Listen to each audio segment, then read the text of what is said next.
Hello guys, Annala Mooke here, and today we are going to be continuing reading Emily Windsnap and the Monster from the Deep, which is the second book in the series. Chapter 2. I jumped out of bed. Shona was arriving today. Shona's my best friend. She's a mermaid, full time, not just when she goes in the water like me. Back home, back in Brightport, I used to sneak out at night to meet up with her. That was before anyone knew about me being a mermaid. Now we could see each other every day. I couldn't believe it when she said that they were coming too. It was Neptune's idea, but I'd never met her parents and didn't know if they'd agree to it. Mind you, looking around me, it was hard to imagine anyone not wanting to come to live here. As long as you didn't go anywhere near the edge of the triangle or think about what might be down there under the island. Well, I wasn't going to think about that today. I stick close to the coast, like Mom said, and everything would be all right. It all looked different this morning anyway. Nothing this beautiful could be dangerous. I'd gotten it all out of proportion yesterday. Like my old teacher used to say, I've got a good imagination. Dad swam up to the trapdoor in the living room as I was getting ready and getting some breakfast. There's someone here for you, little un, he said, and look, I got you something. He darted away as someone else appeared below me, someone with long blonde hair and a big smile. Shona! I shoveled a last spoonful into my mouth and jumped down through the trapdoor with a splash. My legs melted away, turning into a tail. I couldn't wait to see you, Shona said, swimming toward me to hug me tight. I hugged her back. When did you get here? Late last night. She nodded toward the porthole she'd swum through. Althea brought us over to the North Bay. She lives next door to us at Roxy Cave. Come and meet her. Oh, great, I said.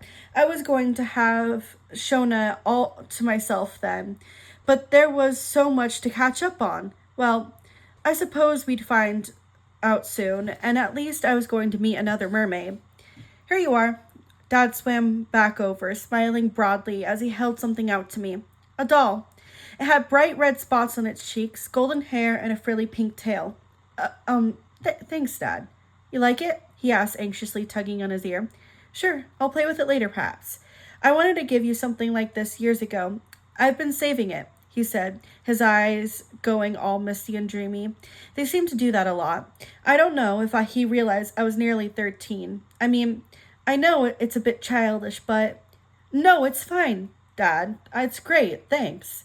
Once we were outside, I grimaced at Shona, and she laughed. Then I had a pang of guilt. Hang on, I said. I swam back to the boat and kissed Dad on the cheek. It wasn't his fault I grew up without him. It isn't his fault we haven't worked out how to communicate with each other yet, either. It will come. It has to. It's great being with him, but we've hardly had a real conversation. It feels as if we don't quite know how to at times. What's that for? He asked, lifting his hand to his cheek. I shrugged, smiling briefly. See you later, I said. Outside the boat, the mergirl with jet black hair tied into a ribbon was waiting in the water with Shona. The ribbon looked as if it was made out of gold seaweed. Her tail was green with silver stars painted on the end. Shona turned to me. This is Althea. She's going to show us around the island. Great, I said with a tight smile as a pang of jealousy hit me. How could I compete with the full-time real mermaid with stars on her tails and gold seaweed in her hair? I was going to end up without a best friend again. We're picking up Marina first, Althea said. That's Althea's best friend, Shona added, laughing as she swam ahead with Marina. I think she was trying to put my mind at rest. So why didn't it work? Stay close to the coast here, Althea warned as we set off, doubling the fear that was already starting to gnaw at my insides. There's quite a current around the northern end of the island, as if I needed to be told that. I couldn't speak. My mouth was so dry, it felt like it had sand in it. Althea pointed to the hill behind us. That's where a couple of the human families live, she said, pointing up the white buildings I'd seen there a day before. They take care of the gardens for the whole island. For a moment, I wish I'd gone up to meet them yesterday after all. If I had, maybe I'd been looking around at everything with wide, innocent eyes like Shona was doing now, instead of waiting for something awful to happen. But then, if I had, Althea and Marina might not be interested in me. They wouldn't want a human hanging around with them, and surely Shona wouldn't either. No, it was the mermaids I wanted to be with. I was one of them now, and that's how it was going to stay. I linked Shona's arms with mine and smiled at her, swimming on. I made sure we stayed as close to the shore as possible. We followed a low line of rocks that jutted out into the ocean. That's Barracuda Point, Althea said. Why is it called that? Shona asked. You'll see, she said with a smile. Wait till we're on the other side. We rounded the tip and swam on a little farther before Althea stopped. Okay, look now. We turned and looked back. Sharks! Alive! Shona gasped. I stared in silence. A low line of rocks twisted out from the shore, stretching out into the long, thin body. At the tip, it narrowed into a sharp point, dented and creased along the middle, like a jawline filled with sharp teeth. Jagged rocks stood along the top like fins, dark and menacing. It looked as though it could easily come to life with a snarling twist of its body. A cold shiver darted up my spine, prickling into my neck. It's supposed to protect the island, Althea said. What from? Everything. There's all sorts of boogie-mers lurking, you know. Really? I asked, shivering. Like what? Althea laughed. It's just kid stories, monsters and stuff. Then she stopped smiling. But there's something to them, I think.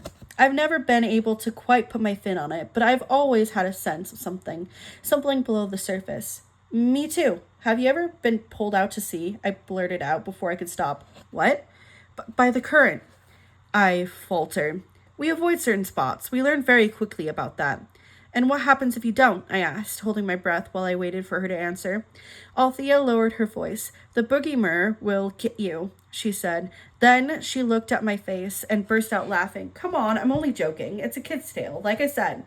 Then she turned suddenly, shaking her hair so it splashed onto the water, spreading golden droplets in an arc around her.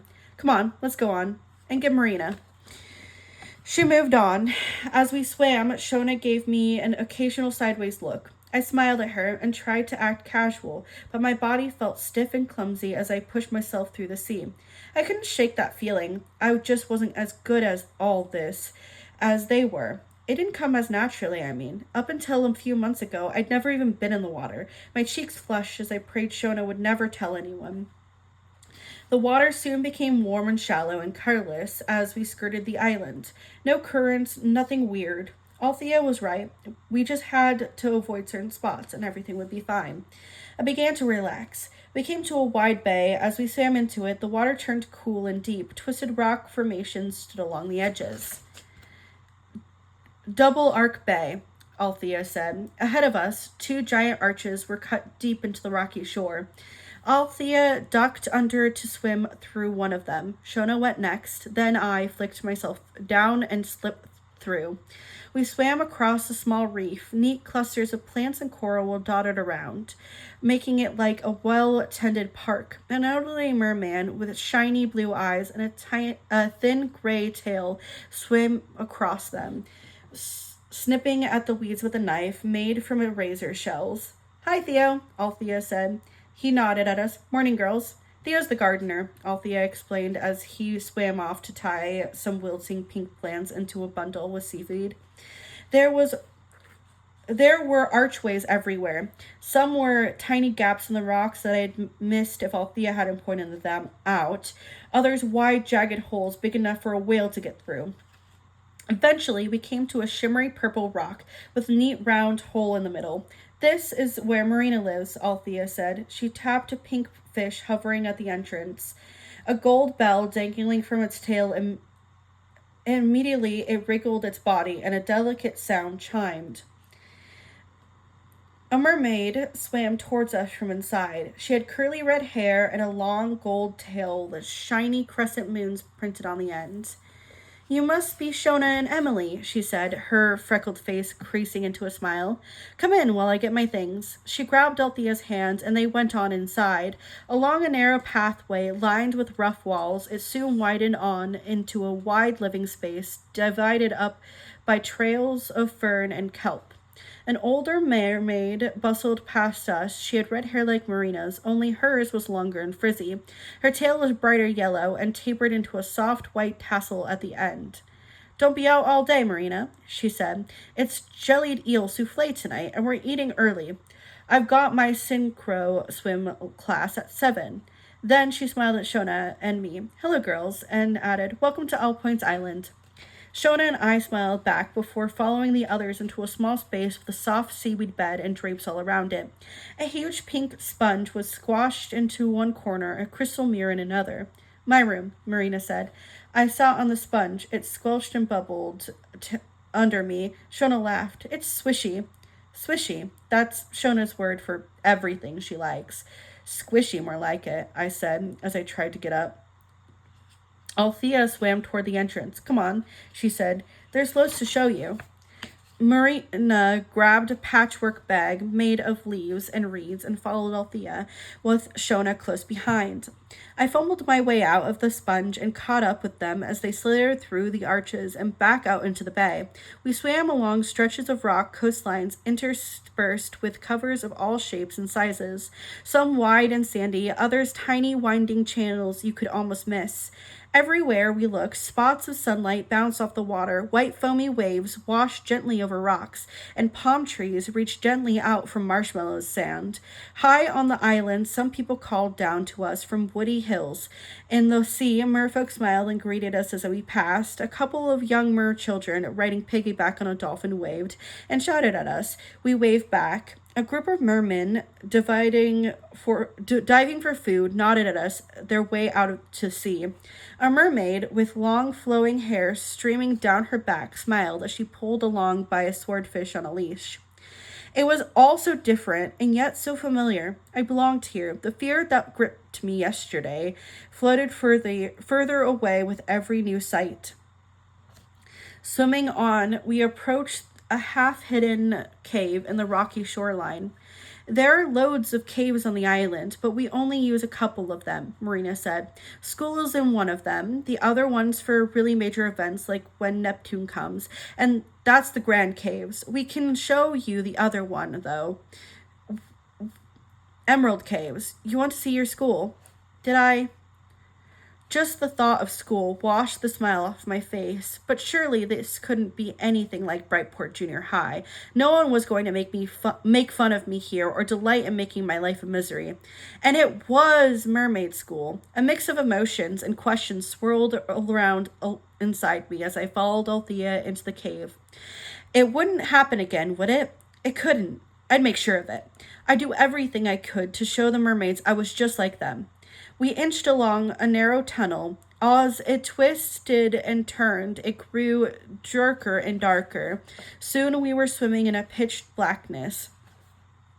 Feel your way along the walls, Marina called from somewhere ahead of me. I ran my fingers along the craggy layered sides as I edged down the tunnel. Just as my eyes were getting used to the dark, the tunnel opened out and grew lighter. We came to a fork. Down here, Marina pointed along a tunnel that shimmered with green light. It led up into a deep pool inside the cave. Above us, the ceiling stretched high and jagged. Stalactites hung all around us, enormous pillars reaching almost to the water, tiny spindles spiking down like darts. Rocks glimmered and shone, purple and blue and red. Next to the pool, smooth boulders were dotted about on the gravelly ground like abandoned game giants' marbles. A long scroll hung from the ceiling and pictures of underwater life drawn all over it, a pile of different colored reeds underneath. A young mermaid was cleaning some hairbrushes lined up on a rocky ledge that jutted across the water. She smiled at us as we gazed around. Swishy, Shona said, swimming over to the hairbrushes. You have a beauty and deportment? Beauty and deportment. Shona had told me all about it. I'd be studying it with her soon, and diving and dance, and all the other mermaid subjects. No more long division. Of course, Marina smiled. It's my favorite subject. Mine too, Shona breathed. Althea looked at me. I prefer shipwreck studies. I tried to think of something to say to join in the conversation, but it was all so new and alien to me. They'd all been studying these subjects for years. What if I was no good at them? Althea likes going on geography. I am so sorry. Althea likes going out on geography reef trips, Marina said with a laugh. Anything to get out of doing her tide tables. It's beautiful, Shona whispered as we took it all in. Much better than my old school. And about a million light years away from mine, I added, trying not to think it too hard about Brightport Junior High. There are two classes, Althea explained. This one's for the older kids. There's another one for the babies. Two classes? Shona asked. Is that all? There's only about 30 families here altogether, Marina said. Mostly Mer families and a few human ones. Do they mix? I asked. I realized I was holding my breath while I waited for the reply. Yes, of course, Althea said as she started swimming back out of the cave. But they're kind of separate too, she blushed. If you get what I mean. She glanced quickly at my tail. I got what she meant. I was the only one. Still, the odd one out. The old fears resurfaced, hitting me like a punch in my stomach. I couldn't keep them away any longer. I'd never find a place where I could fit in. But everyone gets along really well, Marina said quickly, swimming across to touch my arm. And we're all really pleased you've joined us. The island's organizing a party for you next week, once you've settled in. We haven't had any new families here for ages, Althea added. Come on, let's show you the rest of the island. They were organizing a party just for us. Maybe I was wrong. Maybe things could work out after all. We continued around the coast, Althea and Marina pointing out sights all the way. A hole in the ground that sprouted orange flames in the summer, little channels leading to a maze of caves and caverns where some of the merfolk ran craft stalls. I made a mental note to tell Dad about that. At least it could be something for us to talk about. He learned to make jewelry while he was in prison. Maybe he could get one of these stalls. Swimming up the jagged east side of the island, we came to a channel leading into the rock. Now, this is something you must see, Althea said. We set off in a single file along the channel. The sides became steeper and higher as we swam. The water grew deeper and colder, and so dark it was almost black. A soft wind whistled through the chasm, then nothing. No movement, no sound. The sun beating silently down. I'd never experienced such stillness. It felt as though it was inside me, as though it was part of me. For a moment there was nothing except me and the stillness, silently winding through my body like a snake. Was it a pleasant feeling? I couldn't even tell. I shivered and shook myself. The others had swum ahead again. I tried not to show them how tired it was making me to keep up, and I decided not to mention the weird snake-like feeling either. Somehow, I didn't think it would help me come across as normal. As we wound our way along the channel, Althea and Marina kept pointing out things in our path. A fossil on the canyon wall, hairline cracks in the rocks, making tiny channels that split off from the main one. Look, Althea pointed out, to where the channel seemed to come to an end. I couldn't see anything at first, just a lot of overgrown bushes and reeds lining the walls. Then I noticed what she was pointing at, a gap in the rock. Through the reeds, there was pieces of driftwood attached to either of the side of the gap, covered in plants and algae. We parted the reeds as though they were curtains and peered through the gap in the rocks. On the other side, a shimmering blue lagoon sparkled with diamond glints. The water lay virtually still. Green ferns hung down across the gaping holes in the rock. A group of flamingos gathered at the edge, standing motionless on spindly legs. Their long pink necks stretched straight and high. Two pelicans flew past, their wings reaching wide as they skimmed the water's still surface. It was like paradise. How you've always imagined paradise would look like. Swishy, breathed Shona. I stared so hard my eyes watered. Marina looked nervous. Come on, we need to get back. But we just got here, I said. We shouldn't be here at all. We're not supposed to be, Althea said, swimming closer and lowering her voice. But you don't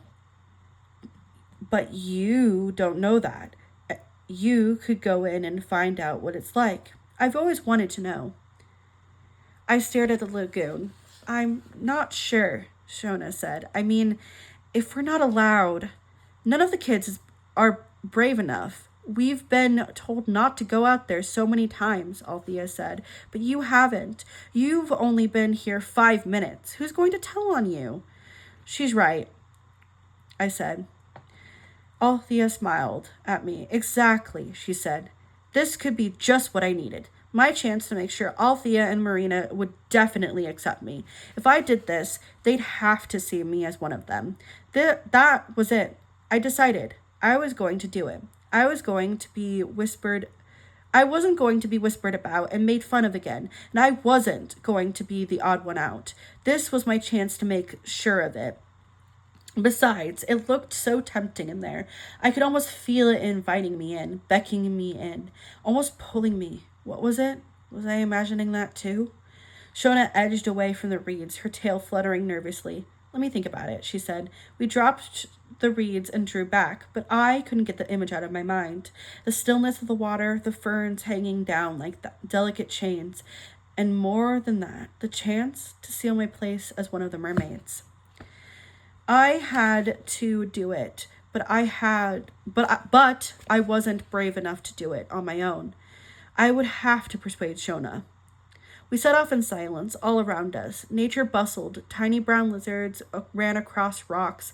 Crabs scuttled under the large stones, sneaking into the safety of their hidden homes. Above us, white birds with long, sharp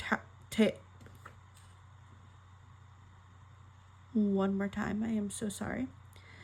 Above us, white birds with sharp tails pecked at the cliff, disappearing into invisible holes in the rock. Eventually, the channel's walls widened once more, and the sun warmed over our necks as we arrived back at the open ocean. When the others left us, Shona came to North Bay with me. I grabbed her before we went into the boat. We've got to go back, I said. Oh, Emily, I don't know, Shona said. I mean, we've just gotten here. That's the whole point, I said. Like Althea said, we're new. We don't know our way around. It would be easy for us to get lost. Think how impressed they'll be. Please? Shona half smiled. It did look amazing, she murmured. And I suppose we haven't really had long enough to properly understand the rules yet. Not long enough at all, I said, my tail flicking with excitement, and something more than that.